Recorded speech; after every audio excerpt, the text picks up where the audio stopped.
their signs on them as well. Is that all good? Sweet.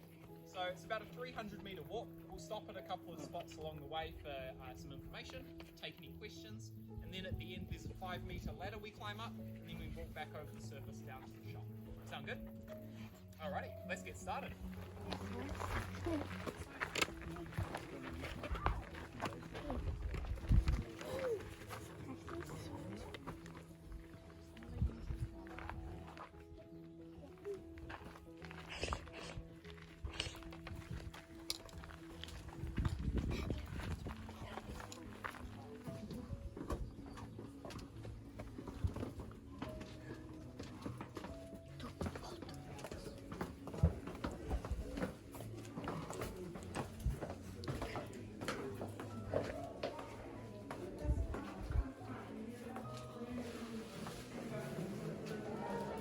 The ocean like we are now was connected to a supercontinent called Gondwana, and that was made up of places today like South America, Africa, Antarctica, Australia, New Zealand.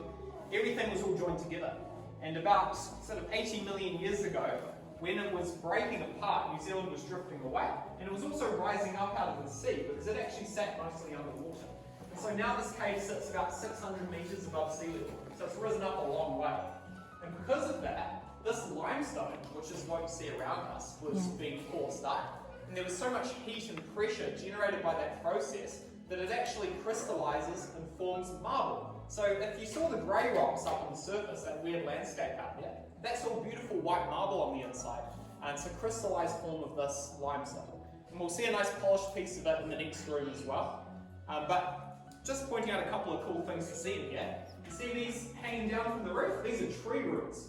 So from the top of these tree roots to the surface, it's about 6 metres. So that's how thick the ceiling is here. And where you're standing sort of at the bottom of the stairs, you're about 20 metres underground. So our height will vary as we go, but we don't go deeper than about 25 metres or so. And did everyone see these on my left when they walked out? Down here. Wow. These are moa bones. So there's some here, and there's more on the other side of the bridge, down sort of in this hole. Used to use it for building. So the Wellington Parliament building actually has some marble from Takaka Hill in it. So does the Nelson Cathedral, but they don't use it for building anymore because it's quite brittle, and when you try to cut it into the right shape, it crumbles. Quite hard to work with. So these days they actually just chip it up and use it for filling in paths and roads and that sort of thing. Bit of a shame considering how nice it looks, but that's the way it goes. And so, can anyone tell me what these things hanging from the roof are called? Anyone? Close. These are stalactites. Stalagmites are the ones on the ground that grow up.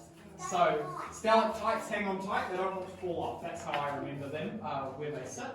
But these are formed because of water. So, when it rains up on the surface, that water eventually comes down into the cave. And as it comes down, it's got to pass through the soil. And the soil contains a mineral called calcite in it. And when that water containing the calcite starts to build up on the roof, of course gravity pulls it. Right. So these ones that I was pointing at before are probably about 200 years old. And then these bigger ones, we're looking at tens of thousands of years. Basically half of its length. Now we have quite a few people, so we can't take too long, but I'll let everyone have a chance to hold it. Does anyone want to hold it? Come on, you have to promise use 2 hands, so you don't drop it. Oh, come on, Hailey. Alrighty. Watch out, it's heavy. Alrighty. I don't know if we could touch things. So yeah, any questions about? Why didn't they just start feeding off something else? There wasn't anything large enough to basically satisfy them. There was no other large mammals or large birds left after the moa disappeared. Because the Europeans hadn't arrived and bought cows or sheep or anything. So there wasn't much here. All it was just bones. Exactly. Yep. That's all that was left.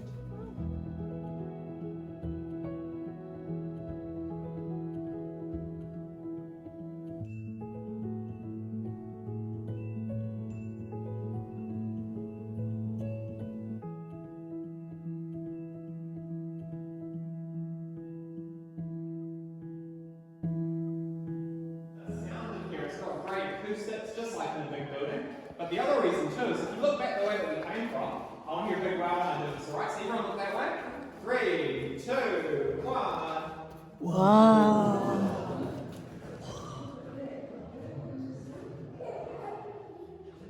Fishing weeks ago, if their cathedral name as well, we've had a couple of weddings happening there, which is pretty cool.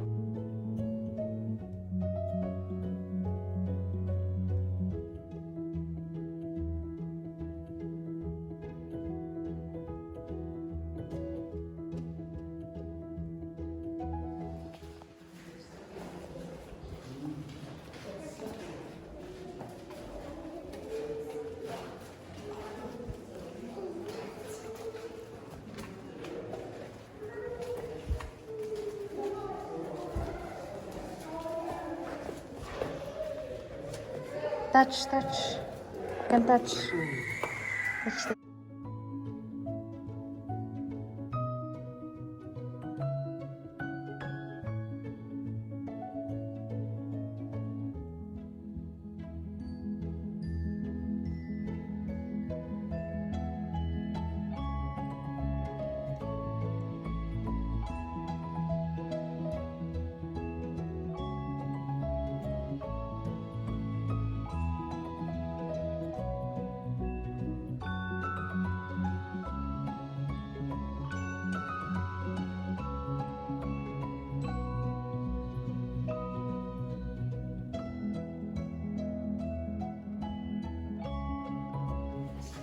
touch. Come on, you can touch.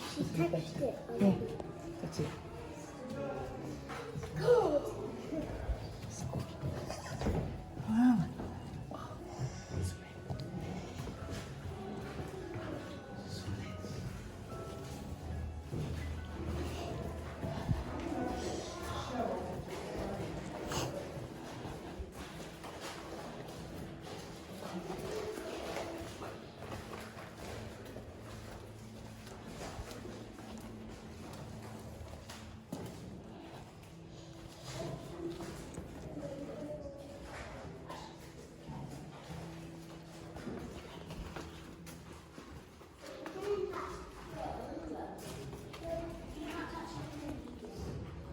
Hailey lang. Smile. Hashley, smile.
These guys were very brave and they didn't know if anything was living down here, they didn't know where the holes were. It would have been pretty scary. But they weren't just writing on things, they were breaking bits off, like we talked about. So these are some of the first stalactites to be snapped off. And then, because of all of this damage, they actually closed the cave in the 1920s completely, and then didn't reopen it until the 70s, which is when the tours started. So, obviously.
We had so much fun. It was cold and dark there, and we got to learn like about the moas and how big their eggs were and how they got there, and like also how those crystal dangly thingies got formed over thousands of years, and then we found the cave and stuff.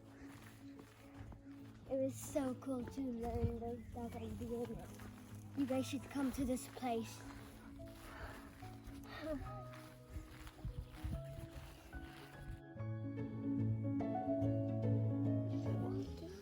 Can you see the hole down there? Actually, I'll take that one too. So we went past this. Pretty Yeah, I cool, wonder if isn't we it, did. Rubes? We did go past it. That below. It's probably pretty extensive, that cave, like... I think that'd be so bits deep. that- Very deep. See? Wow, it is very deep. Hashley.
Yeah.